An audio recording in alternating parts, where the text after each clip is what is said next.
Lepo pozdravljeni na današnji okrogli mizi Trajnostno poročanje med mitom in resničnostjo. Veseli nas, da ste se današnjega dogodka udeležili. Kljub temu, da je zunaj tako lep sonček, ste se vseeno odločili, da se pridružite nam na Fakulteti za menedžment, da malček poklepetamo, malček vidimo, kaj se bo danes dogajalo. Pridružila se nam je tudi naša dekanja Fakultete za menedžment, dr. Tatjana Horvat. Dobrodošli. Dobrodošli seveda tudi naši cenjeni udeleženci okrogle mize.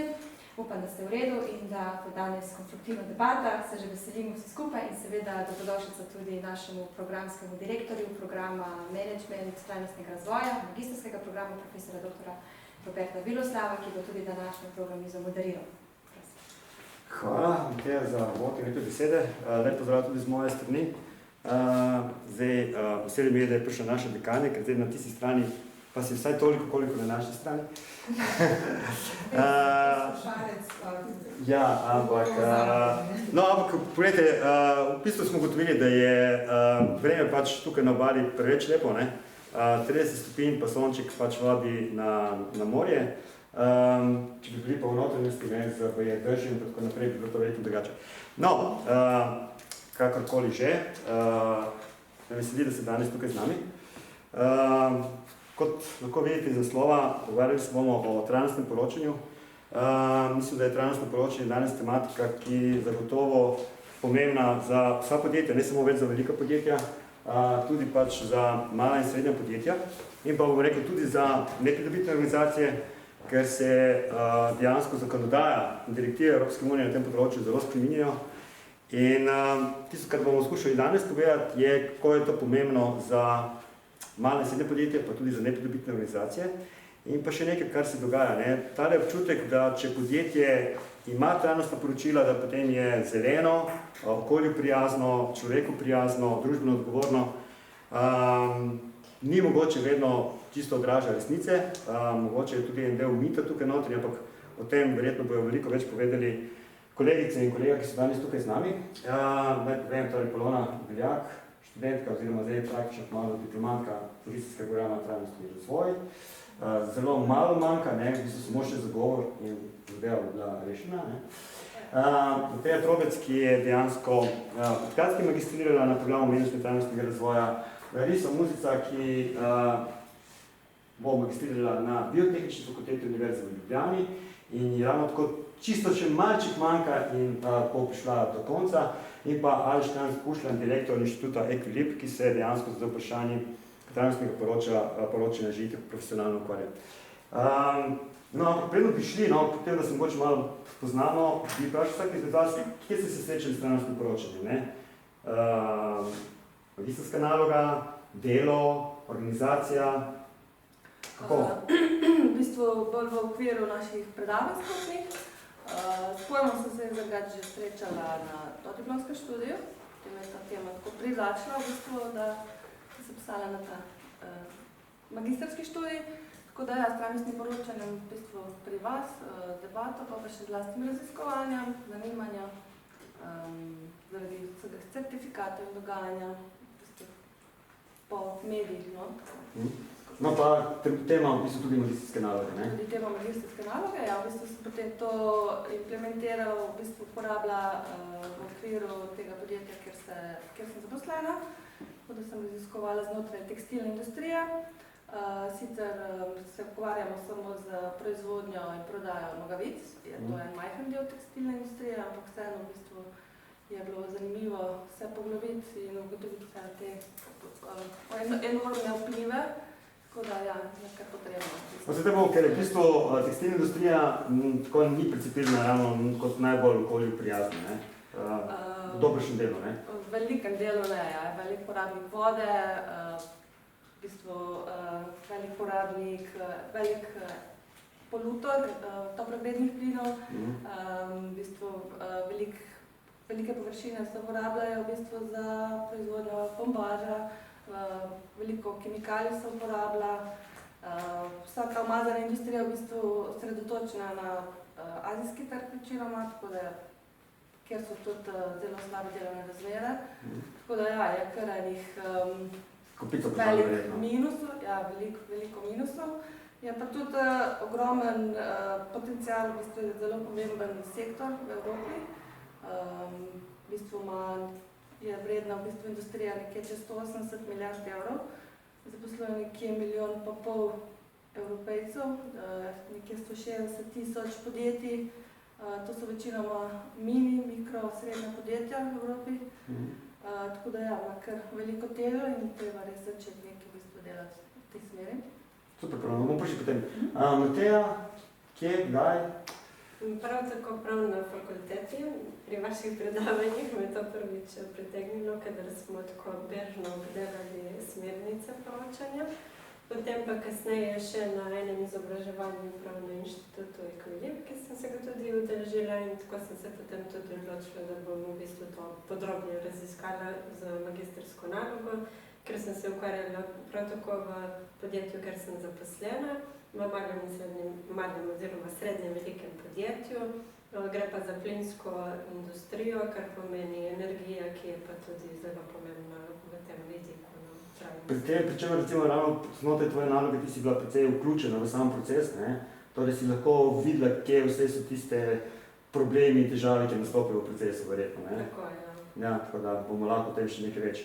Larisa, koliko vem, tudi tematika magistrske naloge, če se dobro spomnim, pa verjetno tudi še kaj drugega, no?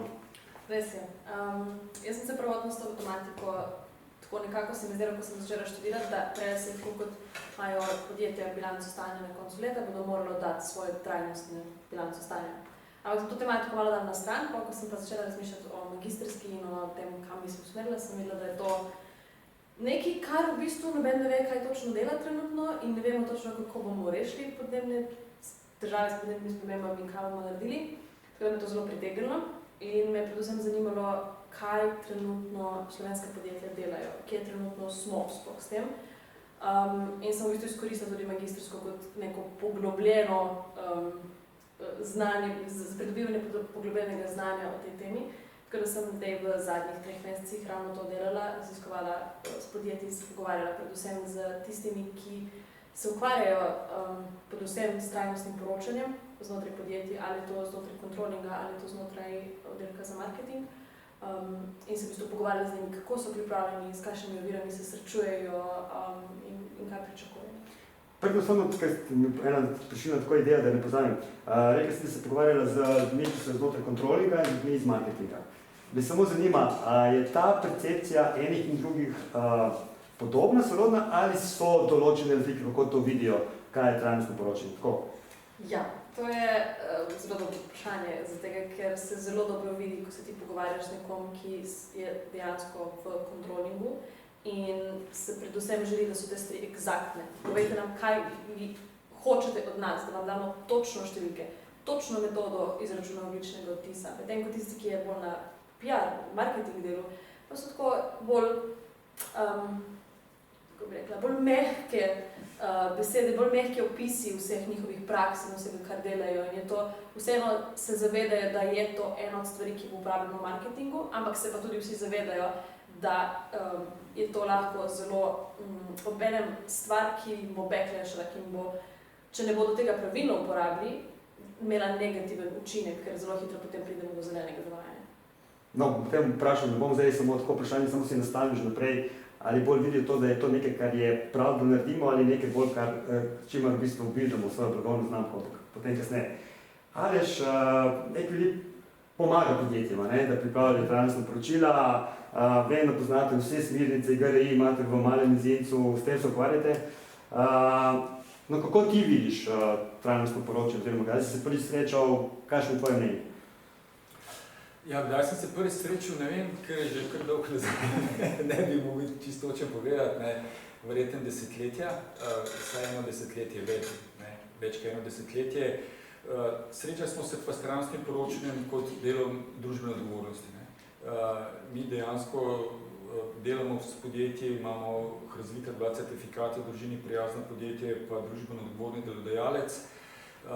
In v bistvu znotraj tega smo pravzaprav se usmerili, predvsem malo širše na področje družbene odgovornosti in tam se takoj srečaš potem tudi s trajnostnim poročanjem. Tako da srečali smo se predvsem z GRI, trajnostnim poročanjem GRI Global Reporting Initiative, ki je pravzaprav najbolj razširjen standard, kar se tiče trajnostnega poročanja.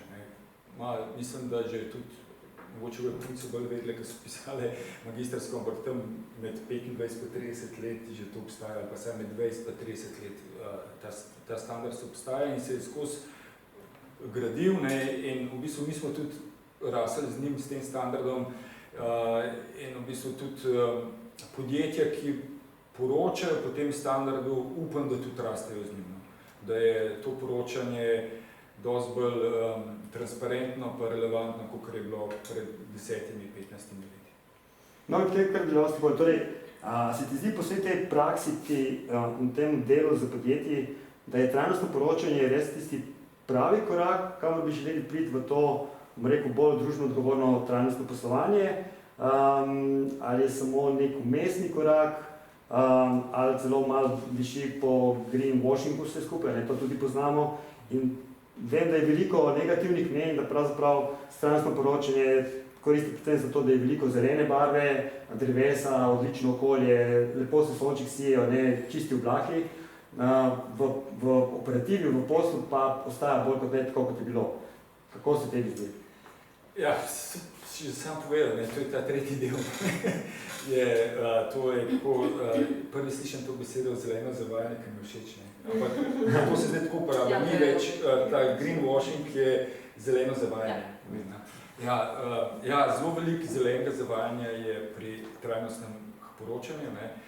Sploh zaradi tega, ko smo tudi slišali od Clarise, je to trajnostno poročilo v glavnem v marketingu, mogoče tudi v kontrolingu, ampak v glavnem je v marketingu, oni so odgovorni, da to trajnostno poročilo sproducirajo. In od začetka je bilo res sam hvaljenje, kaj oni dobro delajo, in je v bistvu še zmeraj sam hvaljenje, tako da podjetja z muko nekako prepričujemo, da mora biti trajnostno poročilo uravnoteženo, in če govorimo o okolju, nobena dejavnost, tudi mi zdaj, nima pozitivnega vpliva na okolje. Pa to, ko gledamo čez, je nemogoče. Nobena dejavnost, vsaka dejavnost ima negativen vpliv na okolje. Zdaj sam važen, koliko je ta negativen vpliv, pa da je ta negativen vpliv čim manjši. Ker pozitivnega vpliva na okolje ne moreš imeti, razen če si podjetje, ki se ukvarja s pogozdovanjem. Ne vem, da je to osnovna dejavnost, da se s tem ukvarja, imaš recimo pozitivno vpliv na okolje, vse ostalo pa negativno vpliv. In to prepričati podjetje je kar težko. No, ampak še vedno, v osnovi trajnostno poročanje, ko podjetja pripravljajo, v bistvu ona izbira nekako kazalnike, ki bojo poročali, pač znotraj nekih definiranih kategorij, ampak v bistvu na njih izberijo, kaj hočejo predstavljati in kaj recimo pustijo raje na strani. Samo še nekaj vemo, a je to stvar, da je to bolj v marketingu zato, ker kontroling enostavno na to takrat še ni bil pripravljen, torej ni imel niti ustreznih kompetenc, ker ti kontroling je bil seveda vešč upravljati z nekimi ekonomskimi podatki, informacijami in številkami, pa je zato to končalo v marketingu, a je to končalo v marketingu, ker je dejansko to bilo bolj nekako dano kot PR sporočilo, po tvojem mnenju. Ja, to bo zato, ker je bila tudi družbena odgovornost v bistvu participirana kot PR pa marketing. To se pravi, kot oglaševanje, kot pospeševanje prodaje, in trajnostno poročilo je šlo z roko v roki s tem, tako da so se oni hvalili, in tudi družbena odgovornost je bila participirana sam, kaj je sponzorstvo pa donacije, in trajnostno poročilo je bilo zelo tako usmerjeno, se pravi, kaj smo pomagali komu, koliko smo donirali. Spomnim se ena banka, pa sicer ne naša, Arabska banka je imela tako trajnostno poročilo, kjer je pisali sam, kaj so sponzorirali vse in nič v delovanju njihove banke. Tako da, to je bilo ta obdobje družbene odgovornosti kot PR-a pa marketinga, zdaj se pa premaknili to obdobje družbene odgovornosti v to organizacijsko upravljanje kot del menedžmenta, in tukaj noter pa bolj pride potem kontroling in tako naprej, pa sploh s temi evropskimi direktivami, z enimi zahtevami, pa skladnost poslovanja pride tukaj noter zdaj, ki ga prej sploh ni bilo, in v bistvu zaradi tega ta premik. Larisa, a lahko mogoče osvetliš malo, kaj so bile tvoje ugotovitve tako na blogu, glede, kje je zdaj tukaj v tej Sloveniji, vse tisto, čemer si ti lahko preučila po podjetja, ki so bila v tvojem vzorcu, kakšen čutek si imela, kaj počnejo dobro, mogoče kaj počnejo malo manj dobro, pa kje imajo težave, recimo bolje, no? Mogoče bi še prej dodala, da se mi zdi, da večina jih je res uporabljala to kot sporočilo, zaradi tega, ker če nisi v tem govoru, percepcija preprosto kupcev lahko, da ti nisi trajnosten in zato bo treba dati to sporočilo ven, ampak zdaj se podjetja zelo dobro zavedajo, da ne bo moglo biti to več samo sporočanje. Zaradi tega, ker po novih direktivah boš ti moral imeti dejansko dobro strategijo podnebnega prehoda, ti boš moral imeti neki KPI, ti boš moral imeti dejansko konkretno, kako boš ti neko stvar želel doseči. In tle prva ugotovitev je ravno to razlika med podjetjem, ki bo v tem uspešen, in podjetje, ki ne bo. In ta glavna razlika je v tem, a bodo najprej dejansko postavili dobro strategijo in bo poročilo samo tisti končni, zaključni papir, ki ga bodo oni dali, kot to bomo naredili, ali bo to poročilo samo neka obveza, ki jo vidijo, ok, ne, to pač moramo narediti zaradi tega, ker imamo toliko zaposlenih in toliko kapitala. In se že tako zelo dobro vidi, ko se pogovarjaš s podjetjem, kje je v tem, da res razume, da to je neizogibno, zaradi tega, ker bo dobavitelj moral mene vključiti. Jaz bom moral svoje dobavitelje vključiti in bo cela veriga. Tudi če bodo zdaj morali pač poročati podjetja, ki imajo toliko zaposlenih, toliko prihodkov, to ne pomeni, da bodo dejansko samo ta morala oddati poročilo. Ja, res, ker bodo na koncu morala oddati državi, ampak on bo moral vključiti svoje dobavitelje. Verjetno bo zahteval svojega dobavitelja, da jim isto poročilo, jaz se ne bom zafrkaval, jaz ne bom dodatnih vprašanjikov zastavljal, naredi po istem kopitu, ker boš itak rabo ti čez 2 leti to narediti. In med podjetji se to že dogaja. Velika podjetja, ki v bistvu poslujejo tudi z Japonsko, z drugimi trgi, ki sploh ne bodo zares imeli CSRD, zahtevajo od slovenskih podjetij, evropskih podjetij, da že dosegajo neke, da morajo poročati točno, konkretno, koliko je njihov ogljični odtis. In ta utež ima dostikrat v tem enačbi, ko oddajo nek tender, tudi 20-30%. Tako da se podjetje zelo dobro zavedajo, da če boš ti šel, seveda ta dobra podjetja, če boš ti šel na to pot, da boš ti to imel sam kot nek greenwashing, te bo to stalo nekaj v prihodnosti. Medtem ko tista podjetja, ki pa vejo, ok, zdaj moramo to res dobro sestaviti, moramo to dejansko konkretno reči, čez 2 leti želimo to doseči, ampak čez 2 leti tudi to doseči, to so tista podjetja, ki bodo to preživela. Zdaj, ker to se bo samo še dalje bolj zaostrovalo. Torej, sedaj je že to, da v bistvu imaš, kako bi rekel, ekonomsko plat tistega, kar tam narediš. Torej, če ti recimo lahko zmanjšaš, pokažeš, da si zmanjšal ogljični odtis, se ti to lahko odraža pri nekem poslu, ki ga dobiš, ali pa ga izgubiš, če sem prav razumel. Ja, tako pri poslu kot pri kreditih, ker pač ti boš, pa že po taksonomiji, ti moraš dokazovati, kakšna je tvoja dejavnost in tvoj kredit bo bil dražji, če ti ne boš dosegel ničesar. To bo vplivalo torej posredno, koliko boš ti novih projektov lahko naredil. Tako da že ta bančni del zelo vpliva, mogoče zdaj še ne, ampak se podjetja tudi res slišati je bilo velikokrat ne, saj se zmenimo z bankami, zato ker je vseeno to malo gray area trenutno, zato ker ni še tako definirano, ampak vejo, da bo to v naslednjih 2 letih, ko bo dejansko Evropska komisija vedela, kaj točno zares rabimo, kako stvari morajo ostati, da bo to zelo zaostreno in da je preprosto neizogibno. Torej zavedanje že obstaja. Ja. Mateja, prisotna, gledala, slišala, videla, torej govorimo o srednjem velikem podjetju, v tem primeru. Slišali smo, da kako je to pravzaprav pomembno, ampak kar mogoče tista plat, kje so dejansko izzivi, ki si ti videla? Tisti izzivi, za katere morda vemo, in za tisti izzivi, ki mogoče ne vemo, pa si imela občutek, da so in so lahko mogoče celo pomembnejši od tistih, ki so sicer uradno znani ali poznani. Ne vem.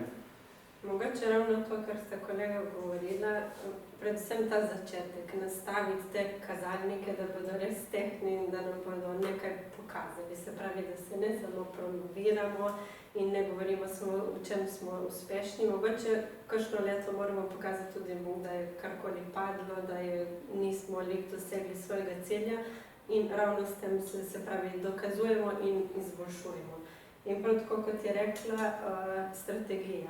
To je zelo pomembno, da si se pravi zastavimo to trajnostno strategijo, da je vodstvo upleteno v to, se pravi, da to podjetje živi na vseh ravneh In mislim, da takrat tudi potem ne pride do take razlike med tem marketingom in pa med kontrolingom, ne? Ker če smo vsi vpleteni v to iz vodstva nižje, potem te podatki in vse te zadeve padejo na koncu, kadar se to poročilo pripravlja, ne?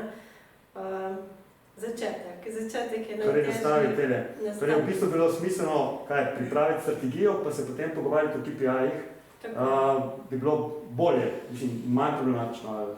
Jaz mislim, da ja, da dobra strategija je ključ do tega uspeha, no? Da ima trajnostno poročilo neko težo. Okay. Polona, kako v primeru podjetja, ki si ga obravnavala, je to podobno, drugače? Pri nas to jih še ni čist se dotaknilo v bistvu. Sicer je to v osnovi bilo družinsko podjetje, zdaj v 2 letih je kar zrasel promet nenadzorovano, tako da smo kar eksplodirali dost. Pri nas je v bistvu od nas to zahtevajo kupci in vedno več je tega. Zahtevajo poročila o certifikate, o porabi, o poreklu, sledljivosti in mi enostavno teh stvari nimamo, jih nimamo od kje dati. Jaz sem jih v bistvu seznanila šele s tem pojemom trajnostnega poročila. Poznajo seveda te okoljske družbene certifikate, ampak to tudi zaradi tega, ker so to od njih zahtevali stranke. Vidijo v bistvu, da ko so implementirali certifikate in vse te procese, pravilnike, da se je tudi sistem pri njih veliko dosti izboljšal, način dela, kakovost, procesi, vse. Sem zaenkrat, ne vem, ne razumem, kako ne vidijo, ugotovila sem, da razumejo, čutijo, poznajo vse vplive, probleme v nabavni verigi, z družbenimi razmerami, ampak zaenkrat, dokler po moje, kakor sem zdaj tudi brala, ta tekstilna strategija jih bo kar na tekstilni sektor bo kar dosti privila, ker bo zelo zaostrila stvari, uredbe, REACH uredbe o kemikalijah, o človekovih pravicah, tako da bodo mogli v bistvu se nekako premakniti, no, tako da Samo ker, ravno tole, tekstilna industrija je precej poznana po tem, da v Evropi, zahodnem svetu se recimo riše, pa se delajo blagovne znamke, kroji se, pa reže, pa tako naprej, pa nekje na drugi strani planeta, na vzhodu, in tam je marsikaj dovoljeno. To pomeni, da se pričakuje, da se bo tudi zakonodaja v tem smislu zaostrila, da enostavno nekateri proizvodi ne bojo mogli biti prisotni na evropskem trgu, ker če ne bojo izkazovali, bomo rekel, nekaterih standardov. Tako je, ja, tudi v bistvu bojo kontrole, omejitve s kemikalijami bodo, v bistvu bodo mogli tudi dobavitelji poskrbeti za dobre delovne pogoje, tako da se bo v bistvu zaostrilo na vseh področjih, kar se tiče tudi dobavnih verig. Tako da Evropa v bistvu bo delala v tej smeri, da bo krepila svojo lastno tekstilno panogo in bo tudi omejila v bistvu te spletne trgovce izven EU trga in bo poostrili v bistvu nadzor. Kaj prihaja na evropski trg? Tako da bodo mogli, v bistvu, bo potreben v bistvu korak v tej smeri, tako da bodo tudi mogli krepiti svoj razvoj, inovacije, rabo materialov, zmanjšati odpadek, ki ga je ogromno v bistvu pri proizvodnji, v bistvu proizvajati dolgotrajnejše produkte, bolj kakovostne, z manj kemikalijami, tako da to smer bo morali. Zdaj bom šel tako zdaj malo drugače v vlogi, pa sem vprašal malo, da ste vlogi tudi potrošnikov, ali potrošnic. Zdaj je jasno, nekateri poslovni modeli v tekstilni industriji nasploh so znani po tem, da so šli iz tega, da smo imeli prej, ne vem, 2-krat letno se menila neka garderoba, oziroma da je šlo tisto vsake 3 mesece, potem celo mesečno. Recimo Zara je znana po tem, da je zelo hitro znala obračati, in je ta logistika, to skladiščenje, novi modeli, obrat bil tisti, ki je bil, in smo vsi priznavali, da je dobra stran. Seveda zdaj ta obrat pomeni, da gre tudi potrošnjo, torej nekdo mora to kupiti, da se ta obrat zgodi. Zdaj, del zgodbe trajnostnega poročila je seveda tudi, bomo rekel, ta transparentnost. Mi pišemo danes tudi, da smo bolj transparentni do potrošnikov, do ostalih. Me zanima po tistem, kar si prebrala, pa ko si vidiš, a ima res trajnostno poročilo z vidika potrošnika res neko vrednost. A misliš, da potrošnik, ne vem, gre, prebere, ga zanima informacije, tam se mogoče celo na podlagi te informacije odloči za nakup, ne? Kako se ti zdi, kakšen občutek tako? Mislim, lahko se najdejo kakšne točke, ki potrošnika zanimajo, predvsem ta okoljski vtis, raba materialov, način produkcije, tako da sigurno se bo nekaj našlo. Ja, jaz mogoče kvečo veliko boljšo opcijo vidim zdaj o tem digitalnem potnem listu, ki bo v bistvu vseboval v bistvu vse te okoljske način proizvodnje, kot sem rekla, te materiale, zato da mogoče na ta način mogoče te potrošnje pa bolj seznanjen. Tako da zdaj direktno mogoče za podjetja, bolj za deležnike vse, da seveda bo to za kupca kaj nosilo. To pomeni, da v bistvu trajnostno poročilo je pisano tako v jeziku in bi rekel namenu, ki mogoče niti nima direktno kupcev v spredju, kot mogoče drugi deležniki, predvidevam banke, finančne institucije, partnerje in tako naprej. Tako, v tem smislu, ja. Mateja, se strinjaš čisto mnenje? Se strinjam, ker mogoče tudi je vseeno nek obsežen dokument in bo bolj pritegnil deležnike. In tukaj pa potem ima vlogo spet marketing, ne, da mogoče tiste ključne točke, prednosti pa predstavi na mogoče kakšen drug način, da potrošnika privabi in seznani s temi informacijami, ker verjetno nek potrošnik ne bo šel brati vsega tistega poročila. Kaj pa za notranjo javnost, trajnostno poročilo v smislu neko komunikacijsko orodje, s katerim komuniciram z notranjo javnostjo, zaposlenimi, ja ali ne, ali mogoče samo Ja, jaz mislim, da ja in da je tudi vključeno pri sami pripravi trajnostnega poročila. Se pravi, da tudi ljudi znotraj podjetja, se pravi, že na začetku vključimo v to, da tudi sodelujejo, da dajo svoje mnenja, svoje ocene in potem tudi seznanimo seveda z rezultati. Larisa, to kaže tudi tvoja izkušnja, da je tako, da je v bistvu bolj mogoče potrošnik kot to namenjeno nekomu drugemu, kot orodje poročanja, transparentnosti in tako naprej, ali predstaviraš, da je to tudi drugače, oziroma kako pa je to pogled na ta vprašanja? Mislim, da je predvsem to poročilo res samo za deležnike, partnerje, investitorje, zato ker v bistvu ti investitorji hočejo vedeti, da boš ti preživel čez 5 let. In partnerji želijo vedeti, da je smotrno skleniti pogodbo s tabo čez 5 let. In se bo s tem gledalo, če se ti zdaj obljubil, da boš čez 2 leti nekaj naredil, čez 2 leti si to naredil. In takrat bodo partnerji odločili, tistega pa nisi držal, ne bomo sklenili pogodbe s tabo. Na drugi strani pa se mi zdi, da mogoče res, jaz nisem nikoli, pa se s tem ukvarjam, dejansko prebrala trajnostnega poročila enega podjetja, pred sem se odločila, kaj kupiti od njih. Budimo realni. Edino, kar vem, je, da ne bom kupila od tistega, ki bo rekel, da to vsebuje 25% manj sladkorja, ker pač vem, da to je greenwashing 101. Ampak se mi zdi, da je pa, tudi to sem slišala na par intervjujih, jih skrbi, da če oni ne bodo trajnostni, oni ne bodo dobili ljudi, ki bodo delali za njih. In kadri so zelo velik problem. Zato, ker mi zdaj govorimo o generacijah, ki so, jaz sem jih na tej meji, torej mlajši, jaz sem mlajši. In en intervju zelo dobro rekel, starš lahko plača več, on bo pač zahteval, da ta stvar dosega neko trajnostno sliko, se tako plača oče, ne bo se njega brigalo, koliko stvar stane, važno, da on ve, da je naredil nekaj dobrega. In splošno razumevanje otrok, kaj dejansko nek labeling pomeni, fair trade, karkoli, je zelo visoko. Pa jaz ne vem, če se to uči v osnovnih šolah.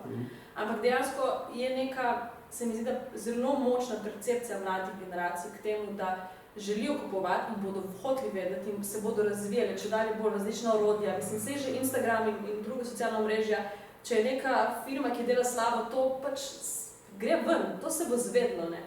In to je na eni strani, bodo ljudje izbirali, tudi če mogoče ne bodo brali trajnostnih poročil, sigurno se bo našel nekdo, ki bo to spravil v video, kakorkoli dal dejansko potem ven. Po drugi strani pa ne bodo želeli delati s taka podjetja. Ker že pri sebi vidim in pri mlajših generacijah, da si se vprašaš, kaj vi nudite, a skrbite za mental health? Ker ni samo trajnost tisti E-del, je tudi S-del pa G-del. Kako vi dejansko skrbite za lokalno skupnost? Kaj dejansko delate? Kako vse skupaj deluje in se mi zdi, da se ljudje pač nočejo delati za take in imajo zelo velik primanjkljaj ravno pri delovni sili.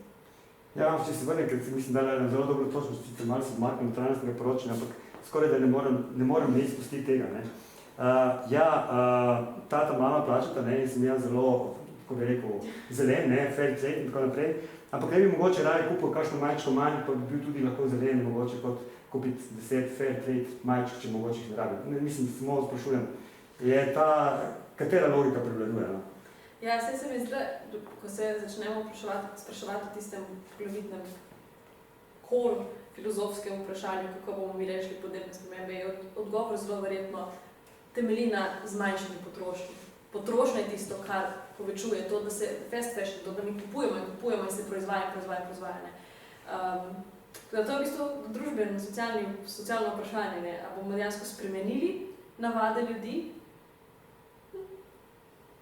Okay. Debata za drugič. Ja, ne, ker imamo tukaj Radiša, ne, ker tukaj razumeš lep trojček, pa še ti zraven. Ja, kaj mi je, lahko trajnostno poročanje mogoče prispeva in kanče k temu, no, je, da se tudi te navade potrošnikov mogoče malo usmirijo, mogoče spremenijo, ali dejansko nima ne tega dometa, niti ne tega cilja. Trajnostno poročanje je cilj trajnostnega poročanja nekaj drugega, kot to, da bi vplivalo na, ne vem, vedenje potrošnikov, na primer. Ja, jaz se tukaj kar strinjam, da potrošniki dejansko niso ciljna publika trajnostnega poročila. Ne? Se pravi, ko bi trajnostno poročilo bral, gledajo pa zelo ali pa gledamo pa zelo in jaz tudi nisem šel brati trajnostnega poročila od nobenega, a bom kupil kaj, ne, od Ikeje, ne grem v Ikejo za tega kupiti, ker imajo fajn trajnostno poročilo napisan, pa da bojo oblično neutralni, ne vem, kjega leta v prihodnosti, ne, takrat, ne vem. Pa je že 32, tako mimo glede. Ja, seveda. Tako da, ja, to je tudi kar oranž zeleno zavajanje, če me vprašaš. Ampak je pa pomemben, kaj pa na etiketi piše. Ne? Se pravi, vsakega proizvoda, to pa je pomemben, ne? In to je tudi recimo meni pomemben. Ne? Če me eno majčko, a je organski bombaž, pa to pa predvsem, da je bombaž, ne, zato, ker jaz rad bombažne stvari nosim, ne, une druge, čeprav une druge umetne je pa fajn, ko greš na kolo, da sprot, ne, odvaja blago, no, ampak ne glede na to, se pravi, to je pomemben za potrošnika, kaj mu tam piše, ne, na etiketi, ne. Je pa res, da pa trajnostno poročilo, ampak kaj pa piše na etiketi, je pa stvar strategije, ne, in v bistvu poročanje v trajnostnem poročilu, ne. Mislim, kako se vse skupaj pride do tega, kaj piše na etiketi, a je fair trade, a ni fair trade, ali je reciklirano, ni reciklirano, ali je del LCA-ja, ni del LCA-ja, ne vem, kaj bo zdaj vse tam na teh etiketah pisano, ampak to je pa v bistvu zelo povezan s trajnostnim poročilom, ampak povezan je to, da oni v tem poročajo v trajnostnem poročilu, ne. Mislim, svojim hlastnikom, ne, pa tudi zaposlenim. No. Tako, po raziskavah so pravzaprav zaposleni drugi najbolj pomemben deležnik, kar se tiče trajnostnega poročila. Ne. Ker dejansko preberejo, ne, da vidijo, koliko podjetje naklada ali pa ne, da vidijo potem izsek družba, ne, pa zaposleni, ne, koliko je bilo izobraževanja, ali tukaj izobraževanja, jaz pa nisem bil že 3 leta, ne, pa toliko damo za izobraževanje, ne, ker to je kar problem kazalnik, da že tega povem izobraževanje, ne. To je ena, damo ne vem, koliko ur izobraževanja smo imeli, pa ne vem, koliko milijonov smo dali. Ampak komu je šel ta milijon, ne, se pravi, koliko je bilo na zaposlenega izobraževanja, pa koliko so uni na izobraževanjih, ki imajo najnižje plače, ne, koliko so bili pa uni na izobraževanjih in pol, če bi ene take kazalnike dali, pa slika ne bi bila več tako fajn, ne. Tako da je zelo pomemben, kire kazalnike zbiraš, ne, in fajn je tudi, da so zaposleni vključeni v to, ne, ker v bistvu vse se začne z vplivi, ne. Se pravi, podjetje mora ugotoviti, kakšne vplive ima, pozitivne in negativne, s tem se mora začeti, ne, ampak kdo bo to določil? A bo to sam marketing, pa kontrolik, pa še direktor bo rekel, aha, dajmo te vplive, ne, ta ni fajn, tukaj imamo preveč negativnih, dajmo pozitivne vplive v glavnem, ne. Ampak fajn je, da so vsi deležniki vpleteni, predvsem tudi zaposleni, dobavitelji, če se da tudi kupci, nekako ne, tam jih pa lahko kupce noter dobiš, pa v bistvu potrošnike s fokusnimi skupinami, da oni povejo, kaj je, kjeri vplivi so pa za njih pomembni, vplivi podjetja. Ne? In pol, če dejansko podjetje potem v teh vplivih poroča tako pozitivnih in negativnih, pol ima to trajnostno poročilo eno vrednost, ne? In tudi podjetju pol tudi pomaga pri sami strategiji, ne? Ker zdaj to tako, ne, zmerno čakati na strategijo, ne, je tako vprašanje, ki ti veš najbolj, ne, koliko pa podjetje, vse ne dela vsak let strategije, ne. Čeprav verjetno jaz ne more, ne. Ampak, ker verjetno, če dela na 5 let, ne, se to veliko spremeni, ampak recimo na 5 let delajo strategijo, ne. Zdaj čakati spet na novo strategijo je zelo vprašanje, ne, tako da je bolj, da začnejo z vplivi pa stranskim poročanjem, ker bo to pomagalo pri pisanju strategije, ne, da bojo imeli eno sliko, da bojo videli, kje so, kakšne vplive imamo, pa ta sistem dvojne bistvenosti, ne, dvojne materialnosti, ker vidiš, kakšne vplive imaš ti, ne, na okolico, na naravo in na družbo, pa kakšne vplive ima narava pa okolica nate, ne. In pol zelo hitro prideš do ene strategije, lahko pa do risk managementa tudi in tako naprej, ti zelo veliko pomaga. Tako da se mi zdi, če začneš pri teh vplivih, ne, tako kot tudi gri začenja, ne, zdaj po teh novih standardih pravzaprav začnejo z vplivi, ne začenjajo, tako kot v prejšnji generaciji trajnostnih poročil se je začenjali za to bistvenostjo. Se je to z matriko bistvenosti začenjali vse skupaj, zdaj se pa je predstavila en korak nazaj, se začnejo pa z vplivi. Se pravi, s to matriko vplivov, kakšne pozitivne in negativne vplive imaš ti kot podjetje. Ne? In potem na podlagi tega daš bistvene vsebine in kazalnike. No, že, ko si začel v bistvu novostih, me zanima, zdaj tudi EU pripravlja pač novo direktivo, ne? Tako kot na kako beremo, naj bi bilo zdaj nekje zadnje branje, oziroma nova direktiva naj bi bila praktično tu. Lahko mogoče v kratko, mogoče pišeš, kaj bo bile tiste bistvene novosti te nove direktive, imaš mogoče to informacijo, glede na to, kar imamo vse. Seveda poleg tega, da to pomeni, da vključuje veliko večje število podjetij, ne? Ki bodo morali potem trajnostno poročati že pač po zakonodaji. Ne? Mislim, jaz lahko začnem, ampak sigurno bojo dame dopolnile, po moje malo obvladajo. Kaj jaz, v bistvu te direktive v bistvu ni nič posebenega, ne, ni kaj različno od standarda GRI, ne. Je pa stvar v tem, da bo še bolj zavezujoča, ker je bila že prejšnja direktiva. Sej ena direktiva je že bila, ne, in ima vse elemente, tiste, ki morajo imeti skrbnega pregleda noter in tako naprej, ima že prejšnja direktiva, ampak nobenih sankcij ni bilo, noben jo ni upošteval, so rekli, moš narediti skrben pregled za človekove pravice, pa je podjetje napisalo, mi spoštujemo človekove pravice. En stavek in smo s tem področjem zaključili in je bilo ok, ne. Tako da, kar je novost te direktive, je dejansko to, da se bo delala revizija tega poročila, se pravi, da bo ena zunanja inštitucija pogledala in da bo rekla, a je skladna s tem zahtevam direktive ali ni. Tako da bojo mogli štempelj, da tako temu računovodskemu poročilu in tako naprej, da bo štempelj. To je ena stvar. Druga stvar je tudi to, da bojo vsa ta trajnostna poročila, tu sicer še ne vem, kako bo to izgledalo, da bojo mogla biti strojno brana. Ne? In tukaj bo AI noter prišel, ne? Umetna inteligenca, ki bo ta scanning delala in bo videla in po enih elementih bo gledala, a je kaj dobro napisan ali ni dobro napisan, ne vem, kako to izgledalo, ampak to bo na nivoju celega EU-ja, ne? In bo bilo to sprav zanimivo spremljati. Ne? To je druga stvar, potem tretja stvar so pa res te in prihaja še ena direktiva za to direktivo poročanju o skrbnem pregledu na področju okolja pa človekovih pravic, ki bo pa res pustila to po celi nabavni verigi. Ne? Se pravi, ali pa celo po na celi verigi vrednosti in po zgodnem in po spodnem toku. Ne? To je pravzaprav pa ta dvojna materialnost, ne? tako imenovan, se pravi, kakšen vpliv ima podjetje na okolje družbo, kakšen vpliv ima okolje družbo na podjetje. Ne.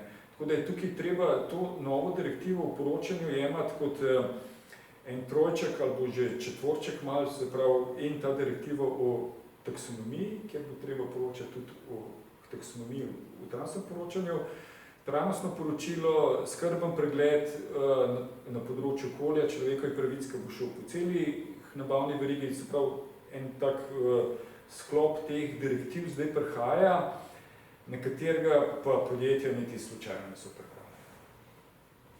Okay. Zdaj pa, verjetno se še kaj pozabil, če me kar dopolniti s to direktivo.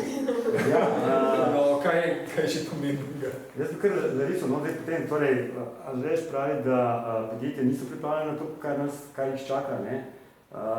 Ti imaš mogoče najbolj svež pregled, deliš to mnenje, a bo ta nova direktiva res bila za podjetja, pa za večino podjetij, sploh ko danes govorimo zdaj tukaj v malih, srednjih podjetjih, tako nekak izziv, ali ne, no, mislim, kako to meni, pa še nekaj bi, torej tukaj v glavnem zrazen Mateje ste tako ponovno, torej so še deležniki, bom rekel, visokošolskega zavoda, ne, torej univerze.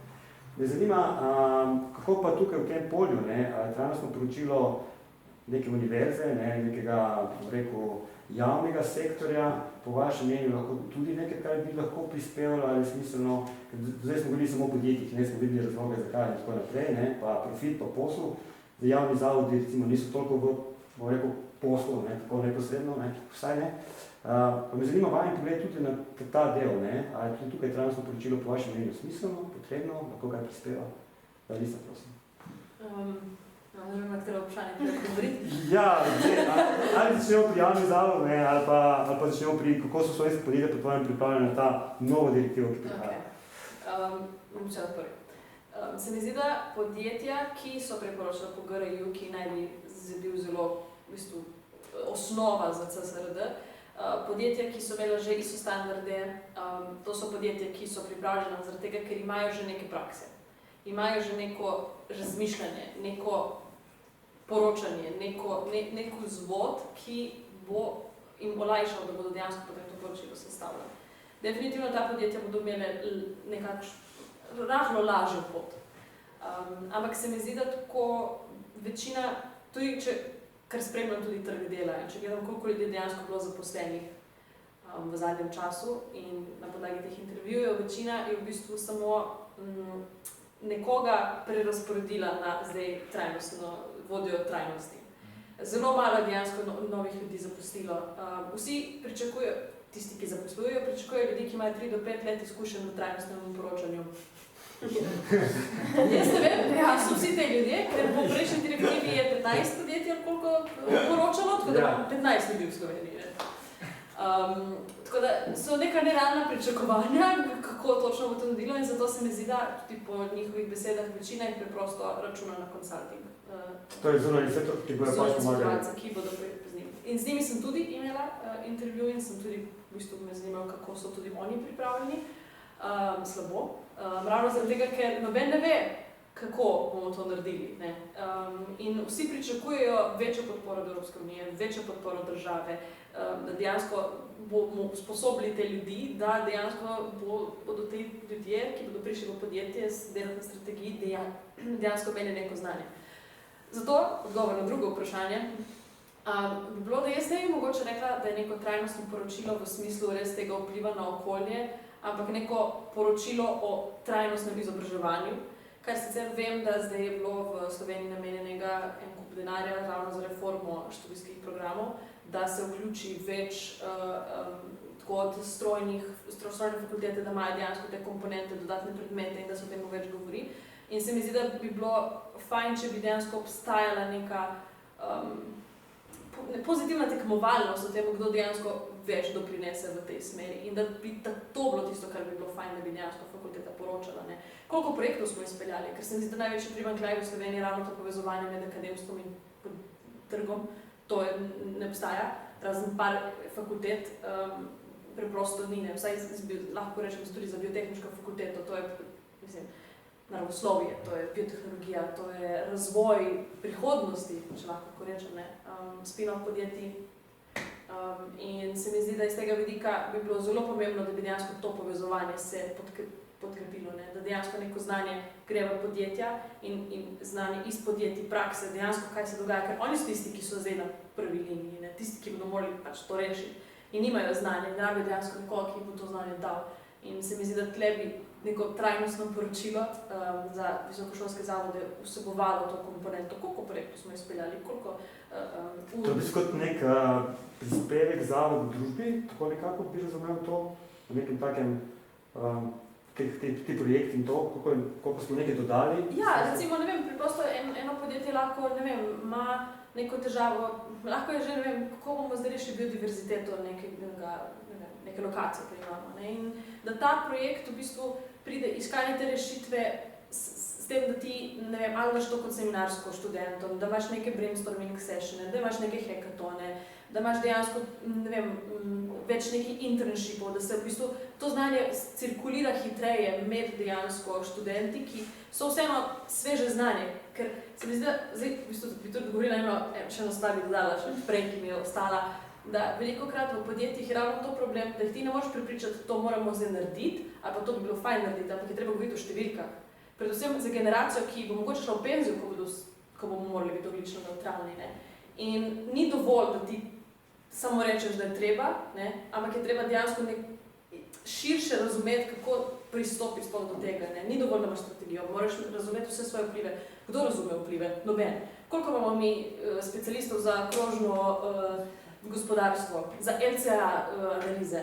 Nič, ne. Dejansko tega znanja ni. In zdaj mi pričakujemo od podjetij, ja, zdaj pa vi to napišite, pa ugotovite, pa poročajte, ne. In če consulting company nimajo tega znanja, pa so fakultete tiste, ki ga še edini imajo. Potem se vrnem za consulting, pa bi samo mogoče ponovno, kako deliš to mnenje, glede javni zavodi, trajnostno poročanje, se ti zdi, da bi bilo to ali mogoče imaš neko svoje pogled, svoje videnje?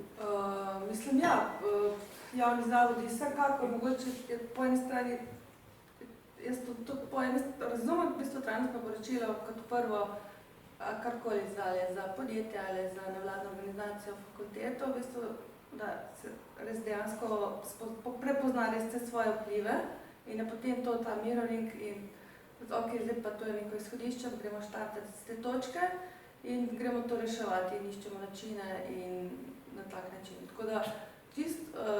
To zrcalo lahko nastaviš sam sebi, ne? Ja, ni važno, da se nepridobitna ali nepridobitna organizacija. To je v bistvu, mislim, jaz tako vidim, to je osnova, no, za vsakega, no, najglede na to. Tako da, sigurno je pozitivno v tem smislu, da se vodstvo začne delati tudi na tem, kaj ne, seveda. Da se to strinja z Lariso, mogoče, glede teh projektov, ja, in seveda usmerjenost v trajnost in trajnostni razvoj, ker je potrebno, no, ker kadra ni, ja. Vidim, jaz tudi spremljam trg dela, v Sloveniji v bistvu potrebe zaenkrat sploh še niso zaznali. Ni razpisati delovnih mest oziroma so redko, tu pa tam se kakšno pojavlja. Je pa v Nemčiji pa ogromno potrebe in je tudi ogromno razpisov, kar se tudi pozna v bistvu sploh vedno v Slovenci, mogoče malo za trendi. Rabimo malo več časa za sprejemanje stvari, tako da ja, bo potrebno še delati v bistvu v tej smeri. Na tebi samo da, vi ste bili tam v ekipi sami notri, niste imeli zunanjega svetovalca, ali ste imeli zunanjo svetovanje, toliko je bilo prepovedano? Ne, smo sami, če pa smo imeli kakšno vprašanje, smo se obrnili na inštitute. Zdaj se boš mogla povedati z tega podjetja. Ko ne mislim. Torej, se tudi tukaj je zadeva tako, na nek način ne toliko kompleksna, ali pa toliko znanja, ali pa pomanjkanje znanja, da ta potreba po nekem zunanjem svetovanju, takšnem drugačnem, se pokaže. Ja, jaz mislim, da pride prav, da seveda vprašaš nekoga, ki se s tem ukvarja na dnevni bazi in mogoče je to čisto neka pikica, ki ti manjka v tem poročilu in za vas je to nekaj samoumevnega, kar vam je jasno takoj, ko pogledate tisto vprašanje. Ne? In jaz mislim, da je to super, da se lahko na nekoga vrneš v taki situaciji. Okay.